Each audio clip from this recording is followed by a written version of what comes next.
నువ్వు చట్టాన్ని తెస్తున్నావు నరేంద్ర మోడీ గారు.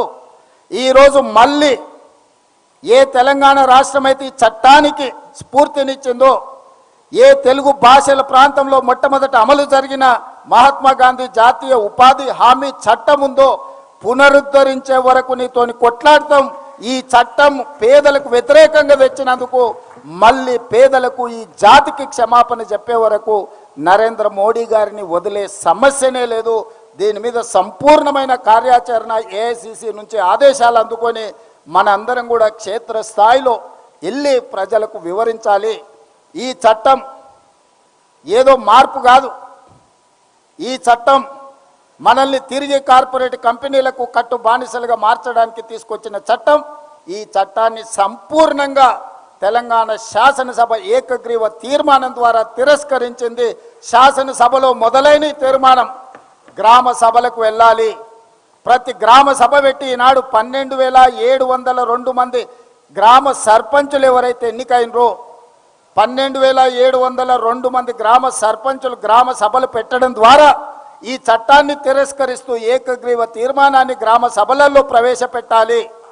జనవరి 20 తారీఖు నుంచి 30 తారీఖు లోపల ప్రతి గ్రామ పంచాయతీలో గ్రామ సభ నిర్వహించడం ద్వారా ఈ 10 రోజుల్లో ప్రతి గ్రామ సభలో కేంద్ర ప్రభుత్వం ప్రవేశపెట్టిన ఈ రైతు కూలీ వ్యతిరేక చట్టాన్ని, జాతీయ ఉపాధి హామీ పథక రూపురేఖల మార్పును వ్యతిరేకిస్తూ గ్రామ సభలలో తీర్మానం ప్రవేశపెట్టాలి.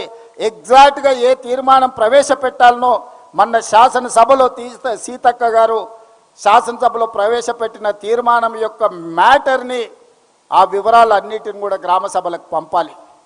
ఇది గ్రామ సభల సర్పంచుల బాధ్యతనే కాదు, ప్రతి ఒక్క ప్రజాప్రతినిధి యొక్క బాధ్యత.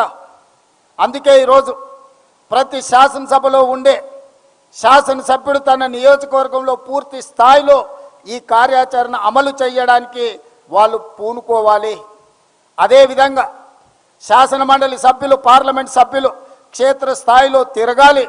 ఈరోజు 15 మంది ఏదైతే మంత్రులు ఉన్నారో హైదరాబాద్, సికింద్రాబాదులో ఉపాధి హామీ పథకం ఉండదు.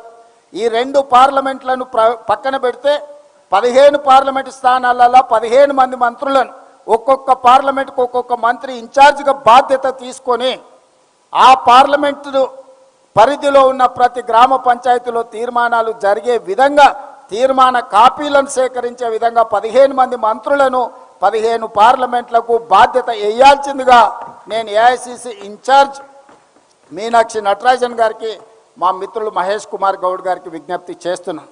20 తారీఖు నుంచి 30 తారీఖు లోపల జరగబోయే గ్రామ సభలు జాతీయ ఉపాధి హామీ పథకాన్ని పునరుద్ధరించడానికి అవసరమైన తీర్మానాలకు 15 పార్లమెంట్లకు 15 మంది మంత్రులను మీరు బాధ్యతలుగా నియమించండి. పార్టీ పరంగా, ప్రభుత్వ పరంగా నేను ఆదేశాలు ఇస్తా, పార్టీ పరంగా మీరు ఆదేశాలు ఇవ్వండి, వాళ్ళ బాధ్యత.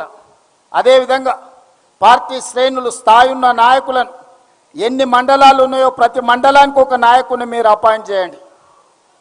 జిల్లా స్థాయి నాయకులను, రాష్ట్ర స్థాయి నాయకులను, జాతీయ స్థాయి నాయకులు కూడా ఈ కార్యక్రమంలో పాల్గొనాలి. ఒక్కొక్కరు ఒక మండల బాధ్యత తీసుకోవాలి. నేను కూడా ఒక మండలం బాధ్యత తీసుకుంటా. ప్రత్యేకంగా ముఖ్యమంత్రిగా కార్యక్రమాలు చేయడమే కాదు, ఒక మండలం బాధ్యత, ప్రతి గ్రామంలో పని జరిగిందా లేదా చూసే బాధ్యత, పర్యవేక్షించే బాధ్యత ముఖ్యమంత్రిగా నేను కూడా ఒక మండల బాధ్యత తీసుకుంటా. ఈ పార్టీలో జాతీయ స్థాయి నుంచి జిల్లా స్థాయి వరకు ఉన్న నాయకులు అన్ని మండలాలకు ఒక్కొక్కరు బాధ్యత తీసుకొని 20 తారీఖు నుంచి 30 తారీఖు లోపల ఈ కార్యక్రమాన్ని నిర్వహించడానికి అవసరమైన కార్యాచరణ తీసుకోవాలి. ప్రతి ఒక్క మండలానికి ఒక నాయకుడి పేరు మీరు అధికారికంగా ప్రకటించాలి. ఆ నాయకుడిదే ఆ మండలంలో బాధ్యత. ఆ మండలంలో ఏదైనా కార్యక్రమాలు జరగలేదంటే ఆ నాయకులే దాని మీద పూర్తి బాధ్యత తీసుకోవాలి. మీరు ఆ విధంగా కార్యాచరణను నిర్ధారించండి. అదేవిధంగా ఫిబ్రవరి 3 తారీఖు నుంచి 9 ఉమ్మడి జిల్లాలు ఉన్నాయి మనకు. హైదరాబాదు జిల్లాలో ఉపాధి హామీ ఉండదు కాబట్టి మిగతా గ్రామీణ ప్రాంతాల్లో ఉన్న 9 జిల్లాలలో ఫిబ్రవరి 3 తారీఖు నాడు మహబూబ్ నగర్ జిల్లాలో మొదలుపెట్టి ప్రతిరోజు ఒక్క జిల్లాలో ఒక్కొక్క 1,00,000 మందితోని దీనికి వ్యతిరేకంగా పెద్ద ఎత్తున బహిరంగ సభలు చేద్దాం. 9 జిల్లాలు నేను పర్యటన చేస్తా. ఫిబ్రవరి 3 తారీఖు నాడు మొదలుపెట్టి 9 జిల్లాలల్లా నరేంద్ర మోడీ గారి యొక్క దుర్మార్గమైన ఆలోచన, పేద ప్రజల యొక్క వ్యతిరేక చట్టం, రైతు కూలీలను కట్టు బానిసలుగా మార్చడానికి చేస్తున్న ప్రయత్నాన్ని తిరస్కరిస్తూ 9 జిల్లాలల్లా పెద్ద ఎత్తున సభలు పెట్టాలి. ప్రతి సభకు ఒక మంత్రికి బాధ్యత ఇచ్చి 9 సభల నిర్వహణ కూడా దీన్ని ముందుకు తీసుకెళ్ళాలి. ఈ నిర్వహణ బాధ్యతను, సమన్వయ బాధ్యతను పొంగులేటి శ్రీనివాసరెడ్డి గారిని తీసుకోవాల్సిందిగా నేను చెప్తున్నాను. టోటల్గా పర్యవేక్షణ, ఈ అన్ని కార్యక్రమాల పర్యవేక్షణకు ఈరోజు మహేష్ కుమార్ గౌడ్ గారు, బట్టి విక్రమార్క గారు, అక్క మీనాక్షి నటరాజన్ గారు, వీళ్ళు ముగ్గురు టోటల్ కార్యక్రమాలను పర్యవేక్షిస్తారు. ఈ కార్యక్రమాలకు రాష్ట్ర స్థాయిలోనే కాకుండా జాతీయ స్థాయిలో సోనియా గాంధీ గారు వస్తే అత్యంత సంతోషపడే వ్యక్తిని.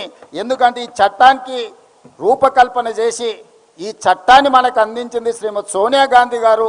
వారు ఒక కార్యక్రమంలో ఎక్కడైనా పాల్గొనే విధంగా, ముఖ్యంగా ఈ ఉపాధి హామీ చట్టాన్ని రాష్ట్రంలో అమలు చేస్తున్నది ఆ శాఖ పంచాయతీరాజ్ సీతక్క గారు.